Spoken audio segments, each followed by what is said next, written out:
네, 장관님, 네, 북한 이탈 주민은 언제부터 대한민국 국민입니까? 원래부터 대한민국 국민이고요. 그렇습니다. 또 예. 이탈하면서 이탈해서 들어올 의사가 있는 거에 대해서는 저희들이 그거를 네. 어, 확인적 차원에서 협력 지원하게 추후의 돼 절차들만 있고, 남아 있는 거죠. 들어오면 들어온 일정한 절차를 예, 거쳐서 예, 그렇다 보니까 생리적 인권, 보편적 인권은 말할 것도 없고 우리나라 국내법에 기인한 국민에게 주어지는 모든 권리 동등하게 주어져야겠죠. 네, 북한 일탈 주민 2등 국민 아니지 않습니까? 네, 합심센터라든지 학수한 절차를 거치는 과정에서 용인될 수 있는 나름의 방식의 우리 체제로 편입되기 위한 과정들은 특별 절차로 할지라도 그 과정에서도 국내법 지켜져야 하는 거죠. 예, 예. 오늘 저는 북한 인권법에 따라서 시행되고 있는 북한 인권 관리 조사 실태 조사와 관련해서 북한 인권 정보센터 우리 통일부 산하기관도 아니고 민간 단체입니다. 단체에 의해서 저질러지고 있는 그런데도 통일부는 그 감독기관으로서 얼마나 역할을 하고 있는지에 대해서 문제점을 인식하고 지적하고자 합니다. 라는 측면은 말할 것도 없고요. 북한 이탈 주민이 대한민국 국민과 동등한 대우를 받아야 함에도 법 외로 밀려나가 있는 바로 그 상황, 정말 심각한 상황에 대해서 얘기하고자 합니다. 바로 북한 인권정보센터는 하나원 입소자 전원을 대상으로 북한 인권 피해 조사를 이유로 해서 데이터베이스를 구축해 왔습니다. 설문조사를 전원을 대상으로 합니다. 우리나라는 개인정보법이 있습니다. 작년에 개정되기도 했는데요. 제가 행안위에서 그 개정 전반에 관여하기도 했고 개인정보에 있어서만큼은 감히 대한민국 국회에서 최고의 전문가라고 자부합니다. 저도 그리고 관련된 존중합니다. 내용들 제가 꼼꼼히 점검을 했습니다. 예, 개인정보는 성명, 주민등록번호 또는 얼굴임을 식별할 수 있는 그런 정보, 직접적인 정보 이외에도 해당 정보만으로는 알아볼 수 없더라도 다른 정보와 쉽게 결합하면 알아볼 수 있는 정보까지 다 포함합니다. 그런데 우리가 지금 개인정보보호법을 만든다거나 기타 데이터 3법 등을 우리가 만들어내면서 가장 유의한 것은 무엇이냐면요. 정보를 모으고 그것이 권력이 되는 건 압니다. 기술도 충분합니다. 하지만 모으는 것이 중요한 게 아니라 어떻게 분산시켜가면서 필요한 정보를 취합할 수 있는지, 개인 인권을 침해하지 않으면서 할 수 있는지에 대한민국은 심려를 기울여 왔습니다. 국회도 더디지만 입법을 차근차근 진행해 왔습니다. 그런데 아니 1년에 한 번씩 수의계약 통해가 계약해온 민간단체가 하나원 입소자 전원을 대상으로 한 데이터베이스를 꾸준히 구축해와서 보관하고 있다는 겁니다. 1년 단위로 수의계획을 하는 단체에서. 그것도 사실상 하나원 합심센터는 북한 이탈 주민이 대한민국에 들어와서는 사실 온전한 자유를 갖지 못한 채 이것이 국가의 행위인지 내가 거부할 수 있는 행위인지에 대한 판단도 불가능한 채 묵묵히 응해야 되는 강제조사와 진배 없는 절차입니다. 전수조사된 정보들을 취합해서 언제까지 보관을 해야 되는지에 대해서 저희가 여러 차례 자료 요구를 했는데 지금 통일부에 대해서 자료 요구를 했는데도요. 관련 계약서라든지 구체적인 내용 알려주시지 않았습니다. 자, 설문지 첫 장 부탁드립니다. 보시면요, 2017년, 2019년 사전 설문지 되어 있는데요, 정말 구체적으로 적도로 되어 있습니다. 이런 식의 정보를 요청을 하면서 개인정보보호법의 최소한의 동의 요건을 신설한 지도 얼마 되지 않았습니다. 물론 그 과정에서는 통일부가 요구도 하기도 했던 것 같습니다. 다음 자료 보여주십시오. 예, 북한 이탈 주민의 인권 실태에 대해서 조사하는 곳은 여러 군데가 있습니다. 국가인권위도 있고 UN 인권 서울사무소도 있습니다. 관련된 설문지 내용만 비교해 보더라도 형격히 차이가 납니다. 좌측편은 관련 법 내용 지키는 범위 내에서 이루어지는데요. 오른쪽은요.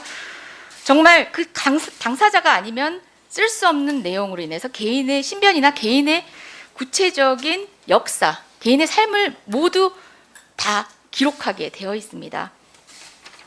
예, 저는 일단 지금 오늘 감사 동안 관련된 계약서 내용 자료를 제출해 주시고요. 만약 그 자료 제출에 시간이 걸린다면 분명히 이 개인정보 당해 기관과 얼마간 보관하기로 했는지 보관 이후에 폐기 관련 조항이 있는지, 그 다음에 그 데이터베이스를 1년 단위로 계약을 하는데도 몇 년간의 축적 내용을 그 민간단체가 보관하고 있어야 될 이유가 있는지, 제가 보관하고 있다라고 단정하는 데는 또 이유가 있습니다. 심지어 이 단체는 국가와 1년 단위로 계약하는 단체가 관련된 내용으로 백서를 만들어서 지금도 교보문고에 3만 원이라는 가격 내세우고 버젓이 팔고 있습니다.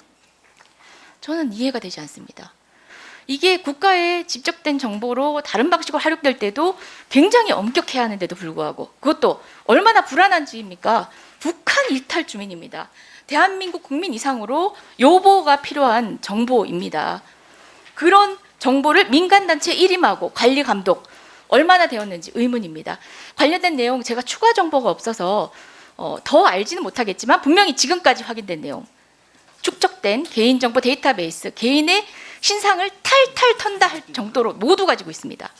그 내용들이 어떻게 1년간 단발 계약을 연장하는 이 민간단체에게 주는지 뿐만 아니라 이런 정보를 바탕으로 해서 2차 가공 정보 여러 가지 용역들을 수행하면서 그 정부 각 기관들과의 용역에 있어서도 사실은 특혜 수준의 지위를 누리고 있습니다. 어떻게 생각하십니까? 파악하신 내용 있습니까? 우선 저희들이 이 용역을 주고 어떤 보고서를 제출받는 과정에서 그 보고서 내용을 공개할 수 없는 그런 영역들이 좀 있습니다. 그러니까 저희들이 비공개로 두거나 아니면 비밀 취급을 해야 하는 이런 과정이 있는데 그것에 해당하는 부분들이 되면 의원님 요청하시는 그 계약서 등등을 이렇게 제출할 수 없는 이런 상황이 되니까 그 점을 한번 좀 이해해 주셨으면 좋겠고, 저도 관련 조항을 다시 검토하겠습니다. 그리고 최대한 협조할 수 있는 부분들은 하겠습니다. 그 다음에 저희들이 일반적으로 좀 맥락상 말씀을 드리면, 용역을 수행하면 그 용역을 위탁받은 업체든 개인이든 단체든 기관이든 이런 부분들에서 그 취득 내용의 외부 유출 이런 것들을 금지하는 내용은 당연히 들어가 있지 않겠습니까? 그리고 용역 완료 후에도 대략 180일 일정 기간 이내에 저장 매체 등에서 이렇게 폐기해야 하는 이런 그 좋습니다. 조항들도 있고. 방금 그 말씀 주셨습니다. 용역이 종료된 이후에 180일 이내에 폐기되어야 한다라고 되어 있는데요. 그래서 지금의 민간 기관은 관련 정보 내용을 모두 가지고 있습니다. 그건 간접적으로 이미 드러난 사실입니다. 계약 위반이면은 분명히 없을 리가 없습니다. 저도 법률가인데요. 관련 계약서 규정에 의해서 계약 해지 가능합니다. 왜 수의 계약을 독점적으로 계속 해와야 했으며, 그리고 또 이와 같은 위법 행위를 방조한 통일부에게도 책임이 있지만 관련 수행 민간기관은 철저하게 그 책임을 져야 됩니다. 그리고 그 용역 결과 판권 이런 것들이 뭐 당연히 통일부에 있을 것이고, 예, 판권도 통일부에 있는 거죠. 통일부에 버젓이 팔리고 있는 교보문고의 3만 원짜리 백서는 어떻게 통일부의 생각하십니까? 사전 승인 없이 이 용역 내용들을 발표하거나 이런 것들은 금지하는 게 뭐 계약 위반입니다. 당장 해지하십시오. 그리고 관련해서 통일부의 관리감독 부족한 점 있으면은 문책하십시오. 네, 뭐 확인하고 필요한 조치는 취하겠습니다. 그리고 특혜와 관련해서도 그동안 이렇게 쭉 그 법인과 이렇게 관행적으로 혹은 뭐 그 전문성이나 어떤 부분들을 뭐 인정해가지고 진행되어 왔던 부분들도 있을 텐데, 그렇다 하더라도 이건 의원님 지적하신 대로 특혜성 이런 부분들이 있으면 난 개선될 필요가 있으니까 살펴보고 필요한 조치들은 취하겠습니다. 대한민국 어디에도 이런 방식의 정보를 민간기관이 집착하고 있는 건 없습니다. 북한 이탈 주민은 2등 국민이 아닙니다. 대한민국과 동등한 대한민국 법에 의한 보호를 받도록 해주십시오. 네. 오전에 질의했던 내용 조금만 더 보충해서 질의를 하고자 합니다. 이미 뭐 좀 파악도 해보시고 하셨을 것 같지만, 정말 북한 이탈 주민도 대한민국 국민으로서 대한민국 법에 의한 충분한 권리 보호를 받아야 하고, 그런 의미에서 합집됐다, 지금에 이르기까지 강제적으로 거쳐야 되는 절차 안에서 본인들이 거부할 수 있는 권리 인지조차 고지받지 못하고 생생한 본인의 삶을 모두 토해낸 개인정보 이상의 개인정보를 민간 위탁기관, 1년짜리 민간 위탁기관이 계약을 갱신해 오면서 또다시 계약을 계속 이어오면서 계약 조건을 어긴 채 가지고 있는 개인정보에 대한 관리감독, 그리고 또 그렇게 법 위반, 그리고 일부와의 계약 위반을 한 그 단체와 당장 계약을 해제할 것을 검토해 줄 것을 제가 말씀드렸습니다. 근데 개인정보 하면 사람들은 막연하게 생각해요. 2017년쯤에는 이름이 있었는데 2019년부터는 이름은 사라졌다니까 이름 말고 그러면은 두리뭉술한 어떤 정보를 얘기하나 싶을 텐데 보시면 너무 구체적이에요. 이름이 있으나 없으나 큰 차이가 없어요.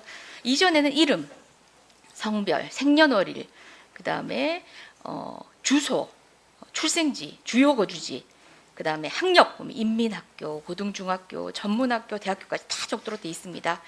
이것뿐만 아닙니다. 여기에 더해서 목격한 사실을 적게 되면요, 더더욱 인간관계, 그리고 또 구체적으로 본인의 거주 여건이 어떠했는지 모든 정보들이 다 드러납니다. 다른 거 달라진 것 없이 2019년부터 이름란 없어졌다고 개인정보가 아니다. 이거 정말 너무 아마추어적이다 못해서 정말 갑갑할 지경입니다. 이런 정보적인 정보가 거부할 권리도 고지되지 않은 채 강제적으로 수집되었고 이런 로 데이터가 축적되어 있다는 것은 대한민국 어떤 기관도 아마 수집하지 못하고 가지고 있지도 않은 정보일 것입니다. 민간 단체가 갖고 있습니다. 참고차 제가 말씀드리면 권위 있는 유엔 인권 서울 사무소의 질문지는요. 질문지가 심층 면담에 이제 수락할 용의가 있습니까? 그다음에 생년을 기입해 주십시오. 성별, 그다음에 탈북연도, 출신 지역 표시해 주십시오 하면서 자강도, 함경남도 등등 광역 단위의 지역만 묻고 있습니다. 그 외에 소속 기관이라든지 이런 부분도 시장이 본인을 특정할 수 없을 정도의 정보만 최소한 한도 내에서 묻고 있거든요.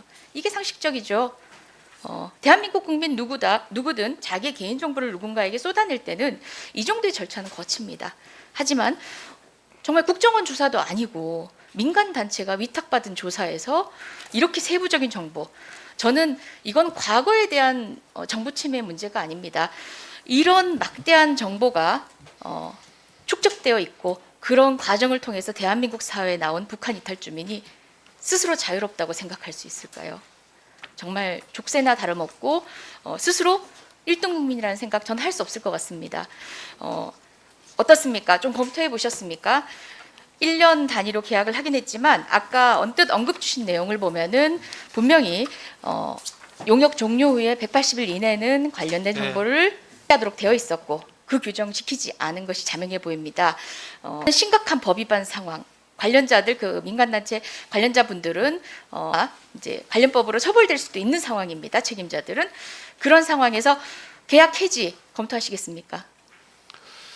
그 사원의 구성원들에 대한 그 과정들 그것이 진행되지 않고 있거든요. 이유는 뭐 코로나 상황뿐만이 아니라 그 코로나 상황 속에서 규모가 축소되는 과정에서 기존의 규모를 법인에서 고수하는 과정에서 이게 되질 않았습니다. 그런 단체가 지금 조사를 하고 있지 않는데요. 예. 또 오히려 최근에는 또 이제 그걸 다시 문제 제기를 하기 시작했다고 저도 보고 들었는데. 예, 제가 그러면 다시 한번 이야기를 좀 정리해 보겠습니다. 뭐 하고 있건 하지 않고 있건 이 네. 용역 계약 지금 1년 단위로 체결되고 있는 이 용역 계약 지금 저는 해지하시는 게 맞고 기관으로서는 응당 계약 조항에 위반한 그 상대 민간 단체를 용인하거나 다른 방식으로 타협할 수 있는 권한 없으십니다.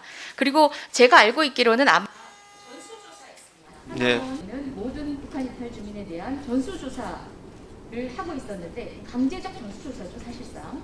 그런 권한을 대한민국의 민간단체가 갖고 있다는 걸 저는 용납할 수가 없는데요. 전수조사에서 그러면 일부 조사로 수정을 통일부에서 의견을 제시하자 그걸 민간단체에서 거부했다라고 저는 그렇게 들었습니다. 최근 한 3년 정도 과정에서 전 분야 조사에서 부분 분야 조사로 전환했었고 그나마 이제 최근에 그 부분 분야 조사도 가 이렇게 전체적으로 축소되는 과정에서 기존 규모의 지속을 요구하고 이런 과정에서 통일부가 합의되지 않아서 오래 못했던 걸로 저는 보고받았는데요. 가불이 바뀐 것 같아요. 네, 그래서 1년 단위로 용역을 발주받는 민간단체가 규모 축소에 반대한다. 이 사업을 주도적으로 하고 통일부가 조력하는 겁니다. 제가 좀 부정확하게 확인한 것일 수도 예. 있으니까 좀 더 정확하게 확인해 보겠습니다. 그리고 그 지금 의원님 지적하신 거를 요약하면 법 위반 사항이 있는 건지 그다음에 계약 위반 사항이 있는 거지 그다음에 설문조사 문항에 있어가지고 제대로 작성이 되어서 묻고 있는 건지 이런 문제들을 포함해서 종합적으로 다시 판단하고 또 종합국감까지 그 대책을 예, 예. 세워서 보고드리겠습니다. 예, 분명히 다시 한번 말씀드리지만 보호심센터에서의 국정원의 조사하고는 다른 겁니다. 강제적이지 않습니다.